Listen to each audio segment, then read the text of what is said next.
boa noite a todos que estão entrando. Hoje vamos bater um papo super interessante, porque vamos falar de oncologia. Mas deve ser que a oncologia é somente aquela coisa chata, só radioterapia, quimioterapia, cirurgia, e corta aqui, corta lá, e bombarda de um lugar, bombardeia de outro lugar, e que entende? Mas, ou será que o tratamento do câncer pode ser um pouquinho mais humanizado? Podemos tentar outras opções, podemos pensar em outras possibilidades. Então, além, juntas, óbvio, com a terapia tradicional, pelo amor de Deus, ninguém está querendo dizer de jeito nenhum, longe de mim, dizer não faça quimioterapia, faça outra coisa. Não. Mas junto com a quimioterapia, o que pode ajudar? O que existe lá fora para ajudar as pessoas a aguentar também o tratamento? Porque realmente, gente, eu vivenciei por perto na minha família pessoa com câncer, então eu sei que às vezes é complicado, às vezes é difícil, é difícil.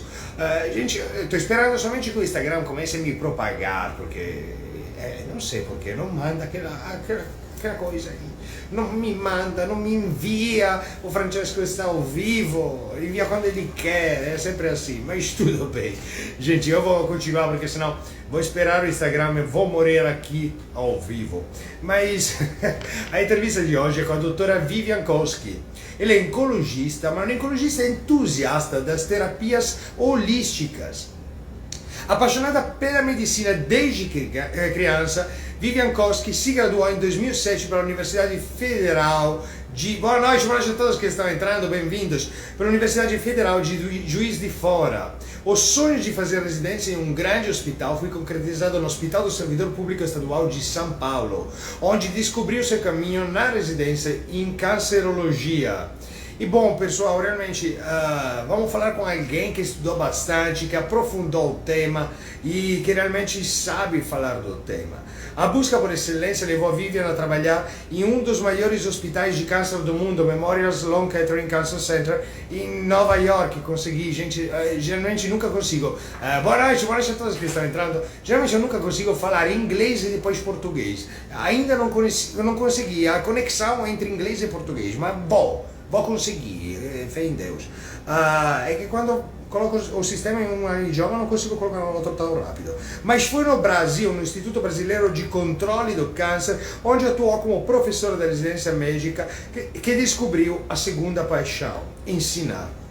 Em consultório, Vivian aborda o câncer como uma doença multifatorial e vê na oncologia integrativa uma opção para um tratamento mais assertivo. Acho que já concordo, mas tudo bem.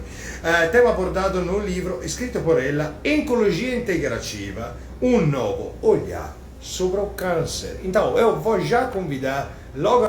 Acho que vai ser super interessante. Vamos ver o que existe no mundo também como terapia complementar. Vamos ver quais são as terapias complementares. Boa noite, Vivian, tudo bem? Boa noite. Muito obrigada pelo convite, Francesco. É um grande prazer estar aqui com você hoje. O prazer é tudo meu, eu que agradeço por ter aceitado o convite. E realmente é um tema muito delicado, muito importante. Provavelmente muitas famílias que estão online agora, que estão nos seguindo, provavelmente já tiveram algum componente familiar com o câncer, já passaram pelas dificuldades, vamos dizer assim, que essa doença traz. Mas como você descobriu a sua vocação pela oncologia? Como chegou a querer aprofundar uma área médica que é tão traumática, tão difícil? Realmente, eu admiro muito quem faz o teu trabalho, porque precisa ter coragem para comunicar as notícias, coragem para dizer as coisas. Eu não conseguiria, sou sincero. Então, tudo começou na clínica médica. Quem é oncologista tem que estudar 5 anos, né? Além dos 6 anos de faculdade, a gente faz 5 anos de residência.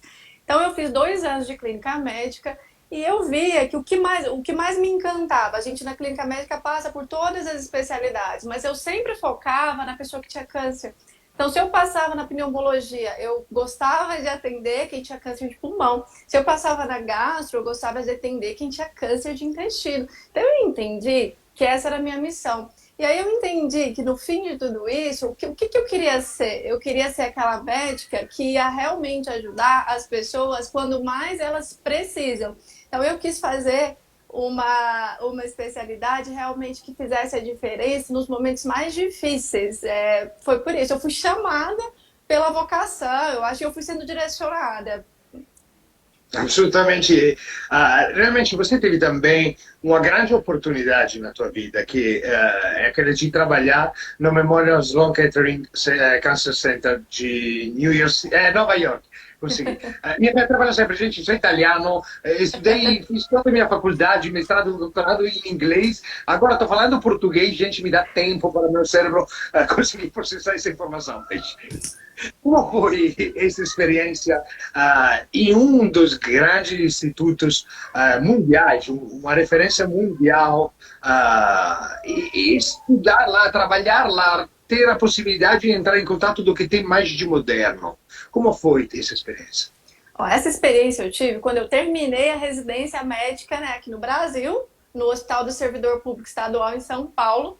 Isso foi em 2013, quando eu terminei. E aí eu fui para o Memória, então, eu fiz um estágio de alguns meses lá.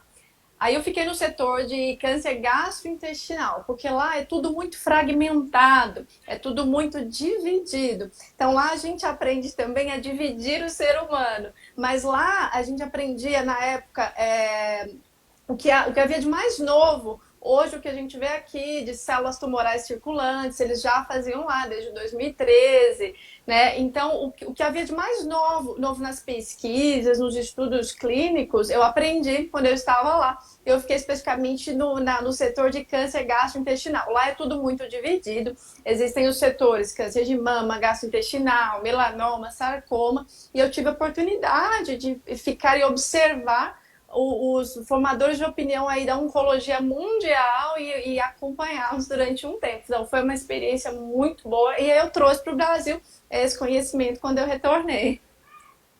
E realmente, Vivian, eu entendo que devem existir grandes diferenças entre a prática médica no Brasil e nos Estados Unidos, com certeza também outras diferenças com a Europa ou com o Oriente. Cada lugarzinho tem a própria prática, a própria linha, vamos dizer assim. Mas, particularmente entre Estados Unidos e Brasil, que você teve a oportunidade de experimentar, além da divisão extrema que você já falou, entre quem cuida de uma coisa, de uma coisa, de uma coisa, de tipo de câncer, para um outro. Quais são as principais diferenças que você acha que o Brasil poderia melhorar aprendendo nos Estados Unidos ou que os Estados Unidos poderia melhorar aprendendo no Brasil? Então, quais são as grandes diferenças entre os dois países? Ó, a grande diferença, uma das maiores, é que eu acho que o acesso às drogas, às terapias novas, ocorre primeiro exatamente nos Estados Unidos, porque a gente tem um órgão americano que é o FDA, né, e as drogas são liberadas rapidamente pelo FDA, a população já tem acesso às drogas muito mais rapidamente do que aqui. A gente tem um delay, um atraso, muitas vezes, na regulamentação, na aprovação dessas drogas do FDA pela Anvisa.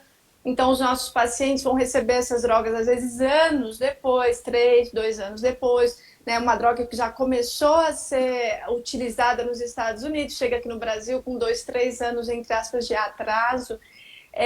Eles usam muito mais diagnóstico molecular do câncer. E é o que a gente tem mais está fazendo atualmente, que a gente chama de oncologia de precisão, onde a gente não mais vê só a biópsia do câncer, a gente vai ver o exame molecular do câncer. E lá eles fazem isso de rotina. Um exame que pra gente, vou dar um exemplo aqui do câncer de mama, um exame, não estou fazendo propaganda de exame, tá, gente? Um exame que chama Oncotype DX, e ele, no Brasil, custa em torno de R$ 15.000. Lá nos Estados Unidos, eles fazem isso de rotina. E isso nos traz um diagnóstico molecular do câncer muito mais preciso. Através desse exame, eu posso evitar até mesmo uma quimioterapia desnecessária. Então, enquanto eles fazem isso de rotina lá, aqui no Brasil, o nosso acesso ainda é dificultoso. Então, a gente tem essas duas questões. Aí uma questão de vantagem que a gente teria, o nosso atendimento é muito mais humanizado, não tenho dúvidas disso. Lá eu passei por situações onde o paciente, por exemplo, estava na terceira linha de quimioterapia. A terceira linha é quando ele já fez uma quimio, uma segunda e progrediu, o tumor está indo para a terceira. O médico simplesmente senta, pega um termo e fala, olha, você tem 10% de chance de sobreviver nos próximos 6 meses. Mesmo assim, você quer fazer a quimioterapia? Então, o nosso atendimento é muito mais humano, né? Sim. É. Bom, não exatamente um abraço. Eu Não, fiz. não, Tudo bem. não é. Não. Bom, essa eu não sabia que era tão direta. Bem direto. Morei muitos anos nos Estados Unidos, mas graças a Deus, eu vou cruzar os dedos, tocar a madeira, vou fazer qualquer coisa possível e imaginável. Espero de não precisar de atendimento oncológico para muito. Mas, de qualquer jeito, eu não sabia que era tão direto. Porque Sim, são muitos francos, muito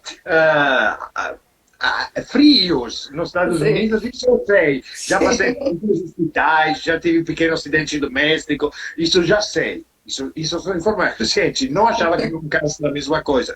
Mas tudo bem. Mas uma coisa que você falou, eu acho muito interessante. A FDA seria praticamente a Food Drug Administration, que é o equivalente da Anvisa aqui. Exatamente. Para quem não sabe, praticamente não tem diferença entre FDA e Uhum. o com a Anvisa, são os mesmos órgãos. A única diferença é que a FDA realmente é um pouquinho a mais rápida do mundo, às vezes é criticada também da mesma agência europeia para exagerar um pouco. Qual seria o equilíbrio? Porque, sinceramente, eu vejo. Eu sou italiano, morei nos Estados Unidos por muitos anos, estou morando no Brasil, então eu consegui ter experiência dos três países, considerando Itália como Europa, não somente como Itália. Mas qual a grande diferença entre as três reguladoras? Porque eu acho que nos Estados Unidos liberam de tudo, gente, de tudo, sem pensar duas vezes.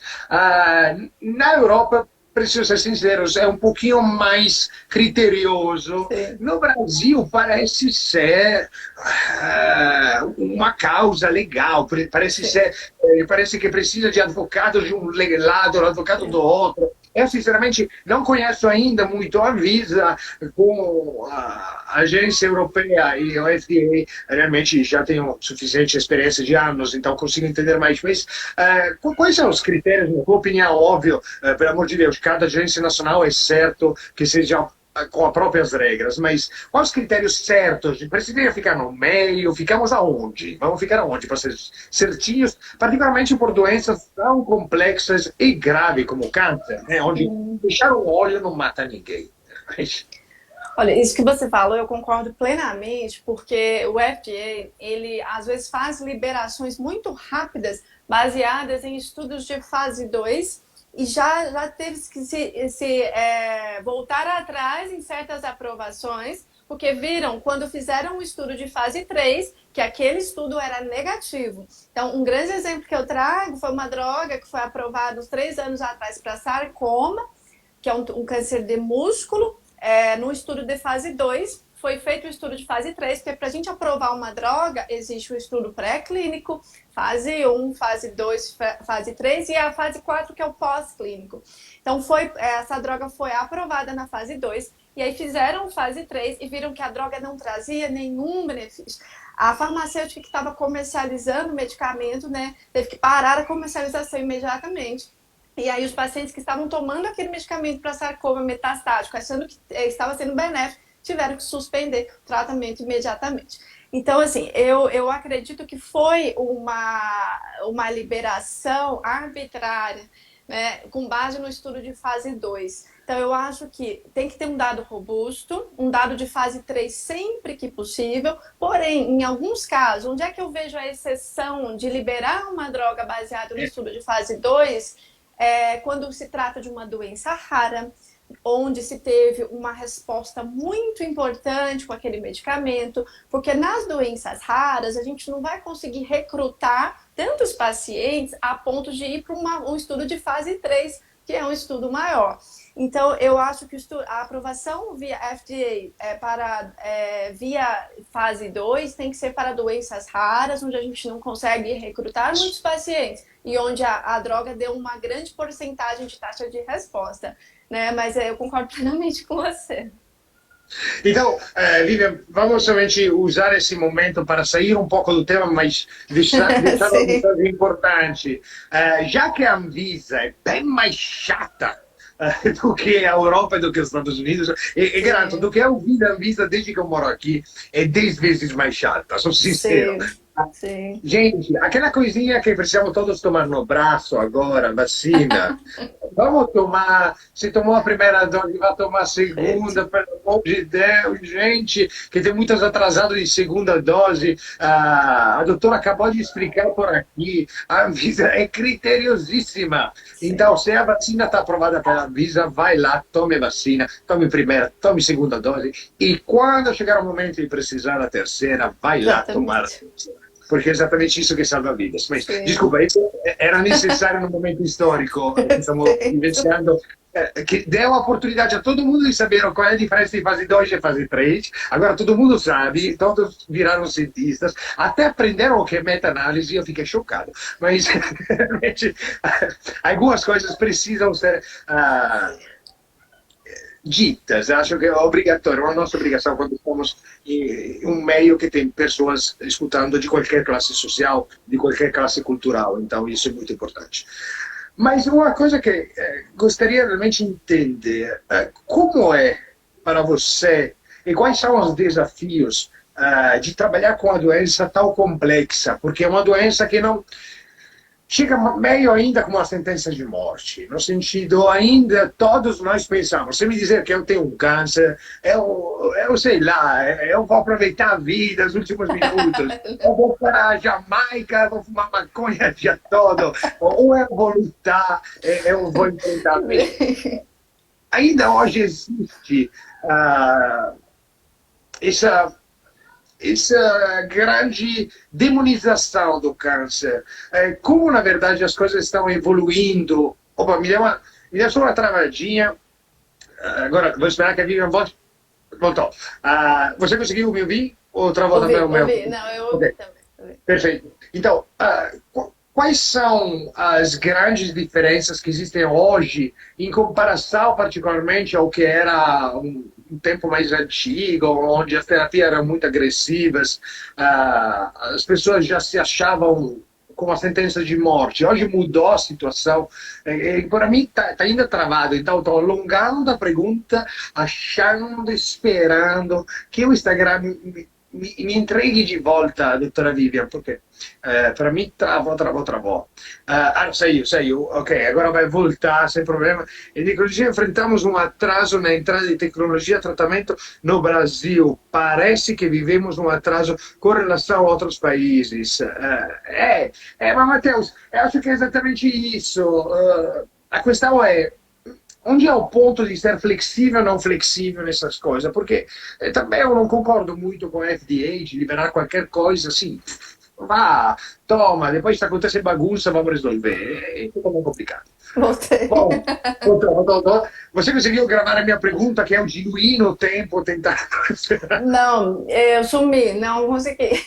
Pode fazer. Então, quais são os desafios em tratar uma doença que é tão temida, tão mortal, é tão demonizada pela sociedade, é tão complexo aceitar essa doença ainda, mas estamos tendo avanços tecnológicos, avanços científicos. Hoje a realidade é diferente da realidade de 10, 20, 30 anos atrás, nem imagina.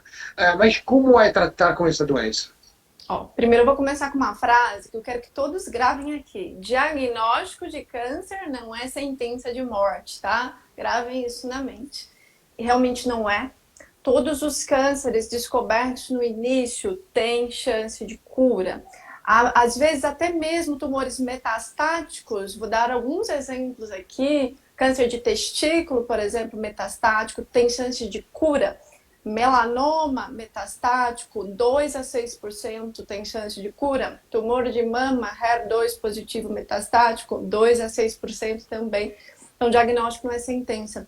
E mesmo quando a gente não consegue curar, e muitas vezes a gente tem conseguido transformar o câncer numa doença crônica. E aí eu faço uma comparação com diabetes, com pressão alta, onde a pessoa precisa tomar aquele medicamento a vida toda. Sim, no câncer também. É por isso que a gente tem que associar a oncologia integrativa, porque como eu estou conseguindo transformar o câncer numa doença crônica, isso significa que o paciente vai viver cronicamente, mas vai precisar de uma medicação cronicamente. Então, como é que eu vou manter esse paciente vivo, bem, com qualidade de vida, né? O que eu tenho que oferecer a mais do que a minha medicação de última geração? Exatamente esse foi o ponto através do qual o motivo do livro. E realmente eu entendo porque passei também por isso. Eu tinha 18 anos na época e meu pai foi diagnosticado com um câncer no pulmão, um câncer na glândula mediastínica, será aqui, que é aquela no meio do pulmão? Isso. Um câncer na tiroide, um câncer na glândula subrenal, acho que é. Depois teve outros. E o médico já deu 6 meses de vida para ele. Ele deu risada, eu me lembro como fosse ontem, porque ele deu realmente risada e falou: eu vou no teu funeral, para o médico, e saiu. Sério, infelizmente ele foi para o funeral do médico que morreu 1 ano e meio depois de câncer. Espero que não seja o que meu pai falou. Mas meu pai faleceu 12 anos depois, não exatamente 6 meses depois. Saiu bem e não faleceu de câncer. Faleceu de sepse devido a outros problemas. Teve um monte de problema, não vou linkar aqui porque vou acabar amanhã, mas não faleceu de câncer. E como hoje chega a medicina integrativa e amplia as possibilidades de uma mentalidade provavelmente um pouco fechada. Vou ser sincero, o primeiro médico que falou com meu pai dos 6 meses era um senhor de idade, um médico que já tinha um histórico muito famoso, muito conhecido na Itália, mas sinceramente muito conservador nas opiniões. E meu pai não era exatamente tanto conservador, era aberto a tudo. E como a medicina integrativa chega para também ampliar os horizontes, se integrar à medicina tradicional e realmente trabalhar juntos em simbiose. Qual é o papel da medicina integrativa? O papel é exatamente a integração, é ver o ser humano como um todo. Porque como eu estava te dizendo no início da nossa conversa, nos Estados Unidos, e aqui a gente passou também a ver o ser humano desintegrado. Então a gente começou a ver a pessoa como um órgão. Então se ela vai no cardiologista, ele vê a pessoa como um coração, vou tratar o coração. Mas eu não acredito que essa seja a melhor forma de ver. Então, é uma forma de integrar o ser humano. E além de ver como um todo, porque tudo se interrelaciona, a gente tem que associar a questão do cuidado do corpo ao cuidado das emoções, ao cuidado da mente e ao cuidado do espírito. Porque nós somos seres espirituais, né? E temos essa centelha multidimensional. Então, eu acredito que a gente precisa cuidar de todas essas camadas se a gente quer ter uma cura verdadeira. Porque às vezes a gente cura o corpo, mas a gente mantém aquela emoção tóxica, a gente mantém aquele pensamento tóxico, a gente mantém os nossos hábitos inadequados. O que pode acontecer? A pessoa se curou de um câncer ali, 3 anos, 4 anos, 5 anos depois, pode acontecer novamente? Sim, não houve uma cura verdadeira nessas bases. É isso que a oncologia integrativa vem trazer, essa conscientização. E como fazer isso? Realmente, você falou, acho tudo, no sentido, vamos dizer, eu sou fumante, estou com câncer no pulmão, consigo ganhar a luta contra o câncer, mas volto a fumar. Não faria muito sentido, no sentido, por quê? Why? Sério? Qual a motivação que te deixa não mudar de um hábito? Ou hábitos alimentares, quanto eu cuido do meu bem-estar emocional, mental, tudo isso eu acho que influi, não sou o único a achar disso. Hoje, a maioria, seja de quem é médico, mas que trabalha com saúde, psicólogos,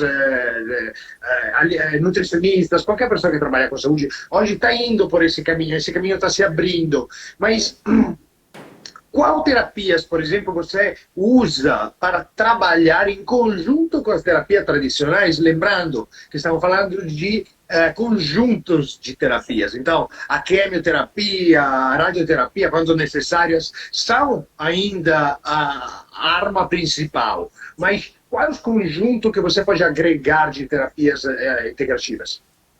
Então, primeiro, a base de tudo, a gente inicia a terapia nutricional associada à atividade física. Sim, atividade física durante o tratamento de câncer, é isso mesmo, tá? A base do nosso tratamento ali, juntamente com, vou dar um exemplo, um paciente vai começar uma quimioterapia. Quanto mais condicionado ele tiver, quanto melhor alimentado que ele tiver, com uma dieta que a gente chama anti-câncer, antioxidante, e quanto mais músculo ele tiver, menos fadiga ele vai ter, melhor o sistema imunológico dele vai funcionar. Então, na primeira consulta, a gente já faz em parceria com a nutricionista, que eu tenho uma nutricionista que trabalha comigo. Então, é passada uma dieta antioxidante, anticâncer. E a gente estimula fortemente que essa pessoa comece uma atividade física, né? Obviamente, com orientação. Porque qual é o meu grande objetivo? O ganho de massa muscular, a perda de massa gorda, tecido adiposo, e com maior ganho de massa muscular, eu vou ter a imunidade desse paciente mais forte, eu vou ter menos fadiga desse paciente, ele vai tolerar muito melhor o tratamento da quimioterapia. Então essa é a base, mas a gente tem várias outras que aí eu vou te contando. Aí começa por aí. Aí a gente entende também como é que está a mente desse paciente. Será que ele está muito ansioso? Será que ele está com insônia? Será que ele não precisa de algo a mais? Então é feita uma triagem com o psicólogo. E aí a gente vai entender qual caminho esse paciente precisa seguir. Será que esse paciente tem que fazer uma constelação familiar, que é uma terapia holística, quando ele nota que existem muitos problemas familiares, que aquilo pode ser uma causa, não uma causa direta da doença atual, mas um fator que contribuiu para essa gênese do câncer.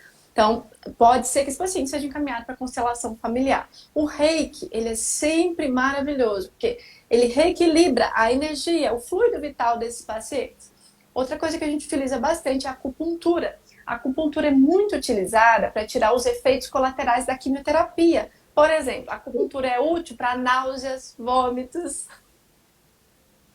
Não sabia disso, não sabia, sério, da acupuntura, não sabia. Do restante eu conheço, então estava já de boa. Mas fazia todo sentido para mim. Mas realmente, isso muda também a abordagem do paciente, no sentido como o paciente se sente.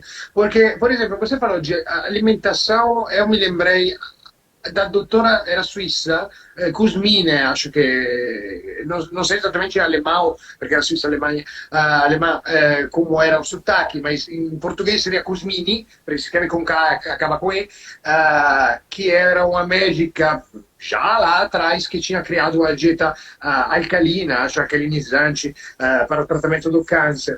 Já existem teorias científicas e muitas pesquisas que demonstram como o nosso estado emocional pode ter a ver com a formação do câncer. Mas, além de falar da parte teórica, na prática, o paciente, você percebeu que se sente como? Quais as diferenças de quem faz só a quimio, radioterapia ou qualquer tipo de terapia tradicional com quem integra outras terapias para melhorar a situação? Primeiramente, a diferença básica é o paciente tolera muito melhor o tratamento do que aquele que não faz a terapia nutricional, que não faz atividade física. Ele tolera muito melhor. Ele faz o tratamento no tempo correto, porque a gente tem um tempo correto para fazer a quimio.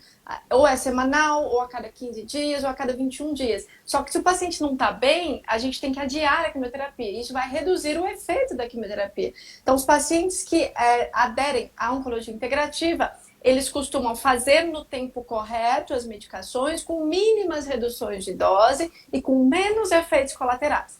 Então, eles têm uma aderência maior ao tratamento, né? E aí, falando um pouco do ponto de vista mental, do ponto de vista psicológico, muitos pacientes encontram não só a cura do corpo durante o câncer, mas eles encontram a cura da alma, a cura de depressão. Pego muitos pacientes que inicialmente estão depressivos e no final do tratamento eles são outras pessoas, pararam de tomar antidepressivos ou entenderam a sua missão no mundo né? Então, eu vejo muitas curas de depressão, inclusive durante o tratamento do câncer, né? Onde a gente está falando que a gente consegue a cura do corpo, sim, e também essa cura emocional, essa cura da alma. Então, a diferença é gritante, o paciente tem muito menos efeitos colaterais, se ele se entregar no tratamento, né, e seguir a orientação médica, e a gente pode encaminhar para N terapias, inclusive hipnose clínica e várias outras coisas, ele pode alcançar essa cura emocional também, que é uma das bases da gênese do câncer, com certeza. Então, a diferença é gritante, gritante. A cura do corpo e da alma, né, que a gente diz. Assolutamente sim, eu te entendo porque, na verdade, o meu mestre, que infelizmente faleceu esse ano, ele sempre apostou muito o tratamento da mente para tratar o corpo. Ele tem também um monte de material de metamedicina que ele desenvolveu Sim. junto com o alemão lá, da medicina germânica. E não posso ensinar aqui no Brasil por uma questão simples, poderia ensinar só para a pessoa da área da saúde, mas existem já muitas pesquisas, muitos estudos sobre isso. Mas uma coisa que sempre fica lá no meio, como as faculdades está tomando postura, no sentido, eu sei, em qualquer área, que seja na área médica, na área da psicologia, gente, é a mesma coisa até nos Estados Unidos, aí é a psicologia que vira chata, porque ali até a pesquisa deve ser escrita de um determinado jeito, que é diferente do mundo, e precisa ser assim, que é o APA style, o IPA style, mas, o estilo APA, desculpa, fiz uma tradução errada, mas como a parte acadêmica está tomando postura, estão começando a abrir para uma medicina integrativa, acordaram e viram que existe realmente a necessidade de dar mais leque de possibilidade para as pessoas. O que está acontecendo a nível acadêmico? Isso está começando, Francesco, está bem embrionário ainda, né? E começou com os cuidados paliativos. O cuidados paliativos foi a matéria que abriu o campo para isso, onde começou a falar, vamos cuidar daqueles pacientes que têm câncer metastático. E hoje a gente já viu que os cuidados paliativos, eles devem começar já desde o início de um tratamento de câncer metastático, que não é igual ao cuidado de um paciente terminal. Então começou no meio acadêmico com os cuidados paliativos. Agora, recentemente, que tem começado algumas matérias nas universidades do tipo espiritualidade e medicina, onde estão começando a relacionar o assunto espiritualidade e medicina, onde estão começando a relacionar o assunto reiki e medicina, e nos hospitais estão começando a fazer acupuntura nos pacientes que fazem quimioterapia. Então, isso está ainda embrionário, na universidade não se aprende isso de forma adequada ainda, mas está começando esses assuntos a chegarem aí nos bancos das escolas, nessa humanização. Mas está no início. Cuidados paliativos estão um pouquinho mais na frente, a oncologia integrativa está indo atraso. Mas isso faz também parte, vamos dizer a verdade, o mundo acadêmico demora para mudar séculos. Isso, faz parte, todo mundo sabe que já experimentou a simpática emoção de precisar fazer uma pesquisa, um estudo clínico, um mestrado, um doutorado, já sabe como funciona. Não pode sair da linha, pelo amor de Deus, eu vou te matar. Mas por exemplo, já que você aborda esse lado humano, como é a relação entre o médico e o paciente? Porque isso acho que também influi, como eu falei da minha experiência, lembrando desse médico, você tem 6 meses de vida, com essa sentença de morte, um pouquinho exagerada, porque depois, realmente, meu pai conseguiu viver outros 12 anos, contra 6 meses é muito tempo. Mas quanto é importante a relação médico-paciente, quanto é importante humanizar também essa relação? Primeiramente, eu acho que ninguém tem o direito de dizer que a tal pessoa tem tantos meses de vida. Primeiro porque médico não é Deus, né? E eu acredito num ser supremo. E como é que são feitas essas estatísticas de morte? São feitas baseadas nas estatísticas dos estudos clínicos. Existe lá a curva de sobrevida, que a gente fala, e existe uma mediana de sobrevida. Então, se calcula em meses o tanto que aquela pessoa provavelmente vai viver. Mas isso é tão relativo, né, gente? Porque existe o quê? A cauda da curva. Existem pessoas que vão sair dessa mediana e vão viver anos. Então a gente não pode dar sentença nenhuma para a pessoa dizendo que ela vai viver 6 meses, porque ela pode viver 6 anos. E tudo isso vai depender de como o tumor vai reagir ao tratamento da quimioterapia, da radioterapia, da imunoterapia, da terapia-alvo, mas isso também vai depender de como o paciente vai encarar aquilo e a parte do paciente naquilo, né? E aqui existe a parte do paciente que é o que ele tem que fazer. Então, existe a contribuição que ele vai fazer para viver os 5, 6 anos e o tempo que ele vai ter. Então, eu não, esse negócio de tempo de vida, eu não costumo fazer isso, porque eu acho que isso é uma análise de estudo clínico, né, para começar. Então, eu acho que essa relação mais próxima, ela fortalece a relação médico-paciente. Eu tenho que ser um ombro amigo, eu tenho que dar a mão. Obviamente, eu tenho que passar a realidade, colocar o paciente na realidade. Ó, você tem uma doença assim, assim, assim, nós estamos fazendo tal tratamento. Nossas possibilidades estatísticas pelo estudo clínico são tais. Porém, você pode sair da mediana do estudo e o que pode te ajudar a sair? Aí eu apresento oncologia integrativa, que pode ajudar a pessoa a sair da média no estudo clínico, sim. Então, eu acho que só fortalece essa relação, onde a gente faz esse tratamento humanizado e individualizado, e não como uma produção em série. Que já acho que ajuda, até porque não sei se é uma minha convicção ou algo que eu extraí do que eu vivenciei, mas acho que a parte de determinação, a vontade de viver, a comunicação que o paciente precisa ter com o profissional em geral, Sim. porque depois tem o enfermeiro, não é só o médico, pelo amor de Deus. Não. Tem o enfermeiro, tem a pessoa, como se chama, o físio, que faz a parte de reabilitação, depois da cirurgia. Então, tem uma equipe da saúde, não é somente um médico, pelo amor de Deus. Mas, não sei se é a minha convicção, mas a relação boa, ser motivado, se sentir bem, como acolhido em uma família, isso faz muito. Então, qual o papel também de quem está em casa? Porque não é fácil nem conviver com uma pessoa que tem câncer. É um desafio para a família toda, não é um desafio, infelizmente, só para a pessoa doente, mas as coisas se complicam. Quais são as dicas para a família ser uma família que apoia a pessoa? Então, é também interessante que a família procure uma ajuda psicológica, emocional, que seja. Quanta importância que o mundo da pessoa com câncer seja alinhado e seja fortalecido para ajudar nessa dura guerra e batalha contra a doença. Bom, primeiramente, é preciso montar uma rede de apoio para esse paciente, né? É preciso. Isso é extremamente necessário. Essa rede de apoio até logístico, né? Para levar o paciente no tratamento, levar para fazer exame, acompanhar durante a quimioterapia. Então, a rede de apoio. E para que a família seja uma rede de apoio, é preciso que a família esteja estabilizada. Então, o apoio psicológico a essa família no diagnóstico é importantíssimo. E muitas vezes a gente percebe essa fragilidade emocional e a gente encaminha, assim, para o psicólogo, para a terapia, às vezes até mesmo para o psiquiatra. Porque se o cuidador, né, que está do lado, não tem essa base de sustentação, ele vai passar essa insegurança para o paciente, né? Então, é importantíssimo isso. A gente nota nas consultas. Muitas vezes os familiares são um pouco resistentes quando a gente percebe. Eles falam, não, mas eu não estou nervoso, só estou tentando ajudar.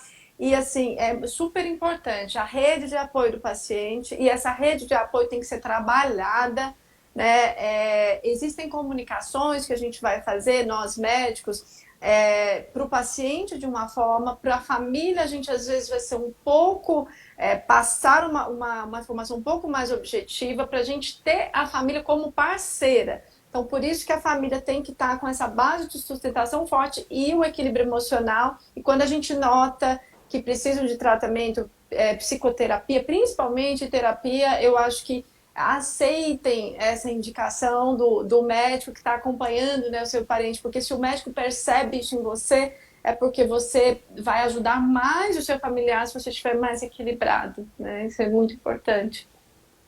Che, do che eu entendi, na verdade, Vivian, na tua clínica, então, na tua estrutura, não tem somente você, você já tem Não. também psicólogo, você já tem nutricionista, você já tem essa equipe integrada Sim, para sim, atendimento. Isso é uma coisa muito importante, eu acho, porque muitos anos nem na Itália, que si vantam bastante da nossa saúde pública, mas não sei por que si vantam tanto, mas nem na Itália achei uma estrutura que cuidasse a 360 graus do indivíduo.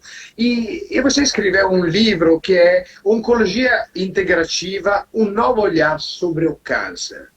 Ah, quando leio o título, é por isso que te fiz essa pergunta desse jeito, um novo olhar sobre o câncer, você acha que esse novo olhar deve ser só dos profissionais, dos pacientes e das famílias envolvidas? Quem precisa mudar o olhar? Porque essa parte acho que é uma chavinha, sabe? Aí sou o médico que deve cuidar de mim. Ah, sou só sim. eu que vou fazer a diferença. Ah, porque a minha família não me apoia. Então, esse novo olhar é um novo olhar de quem? Ó, vou mostrar a capa do livro. Tá invertido, tá? Porque o celular faz espelhar, mas o livro tá aqui. Então, primeiramente, esse novo olhar se baseia na autoconsciência do paciente. Então, o primeiro que tem que ter a autoconsciência é o paciente, né? Ele precisa da rede de apoio de todos, mas a autoconsciência é o primordial. Ele tem que ser o protagonista do tratamento dele. Ele tem que se empoderar do tratamento dele. E se empoderar do tratamento quer dizer ir atrás de informações, entender o que está acontecendo, entender qual é a parte que cabe a ele naquele tratamento. Qual será a parte? Será que é parar de fumar? Será que é aceitar uma terapia? Será que é começar a se exercitar? Será que é começar a ter uma alimentação saudável? Então, veja, a autoconsciência. Primeiro, né, começa aí nesse centro. Obviamente, essa autoconsciência vai demandar a aceitação, né? Então, em segundo lugar, vai vir a questão da aceitação.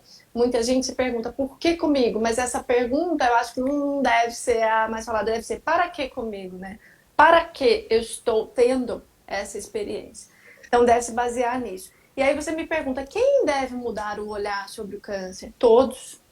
Os médicos, oncologistas, a equipe de saúde e os pacientes. Aí eu vou te contar uma história que eu vivi semana passada no consultório de um paciente com câncer de cólon com metástases no fígado. Então ele faz um tratamento contínuo, né, um tratamento que a gente chama de paliativo, que controla a doença. E só que a gente tem que lidar com o controle da doença e com a qualidade de vida do paciente. E aí a filha me questionava, doutora, eu sei que você quer que o meu pai fique bem, mas eu quero que ele fique curado. Veja a diferença de perspectiva. E eu tentando explicar para ela, eu falei, olha, a cura, infelizmente, nesse caso não é possível. É possível uma remissão, né, colocando a realidade também à tona, mas disse a ela, o que a gente pode alcançar é uma remissão, mas o que a gente tem que alcançar, o principal, é que o seu pai esteja bem, nesse centro desse cuidado, que ele esteja com qualidade de vida. Não adianta eu usar a droga no limite máximo que eu posso, se eu mato o câncer, mas o seu pai vai junto, né? Então, essa visão tem que mudar em todos. Tem que mudar em todos. Eu realmente acho que isso vai ser um grande diferencial. Mas, Vivian, onde posso achar o teu livro? Se acha já nas livrarias online, que ainda. Acho que depois da pandemia todo mundo está comprando online. Eu já comprava Sim. livros online há um tempão, então cheguei já comprando online. Mas hoje se divulgou um pouquinho mais desses canais de venda. Como achar o teu livro? Que a editora, se possível, também, que assim fica mais fácil para encontrar a busca no Google. Ó, é uma editora bem conhecida, é a editora Ateneu, né? O Ateneu é com TH. Ele está ainda no site da editora Ateneu, que é o www.ateneu.com.br. Eu também vou deixar um story com arrasta para cima no meu story aqui, que aí vai direto para o link da Ateneu. E tá na minha bio também, doutora Vivian Cossi, no link da bio, a venda do livro. Então tá exclusivamente online. E ele tá no pré-lançamento, tá? Ele tá com preço Ok. diferenciado, ele tá no pré-lançamento. Ah, então, Vivian, faz uma coisa, me mande, se possível, mande também para a assessoria, depois vamos achar um jeitinho, para me mandar o card e o link, que assim eu posso fazer também uma arrasta para Ah, cima perfeito, perfeito, mando e, sim. e divulgar logo nos stories, que assim fica um pouquinho mais fácil para as pessoas que estão assistindo Sim. aqui. Gente, é nos stories, então em 24 horas desaparece, né? Só para ligar. Sabe o que acontece? Pessoas que estavam na live, quando eu fiz já isso, depois de 3 dias me escrevem, cadê o link que você falou? Ai, cadê o link? Estava 3 dias atrás, né?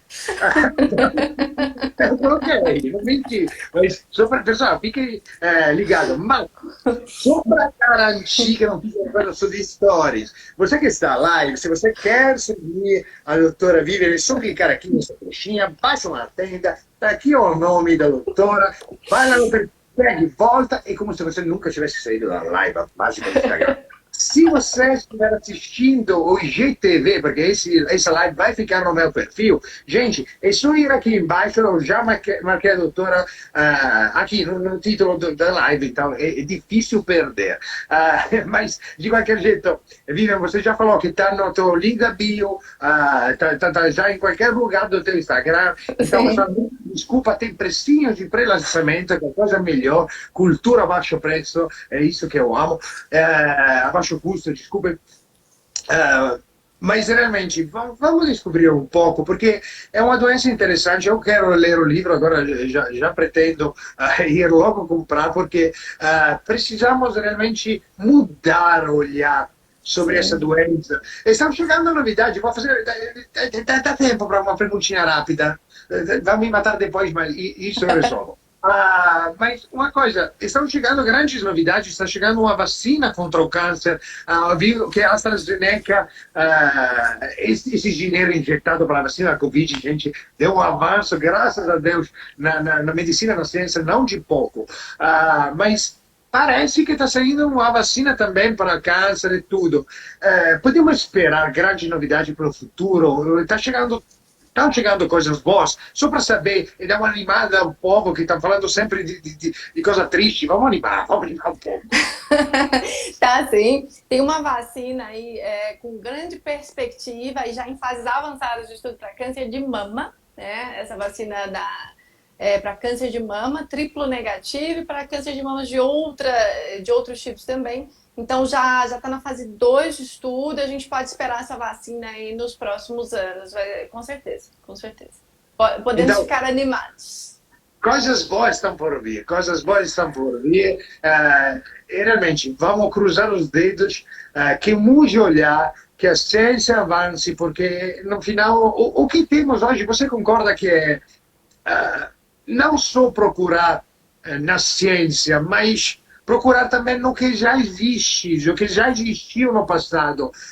Você acha que isso pode ser realmente uma chave para ter sucesso no tratamento? Vou fechar aqui, porque senão vão me matar.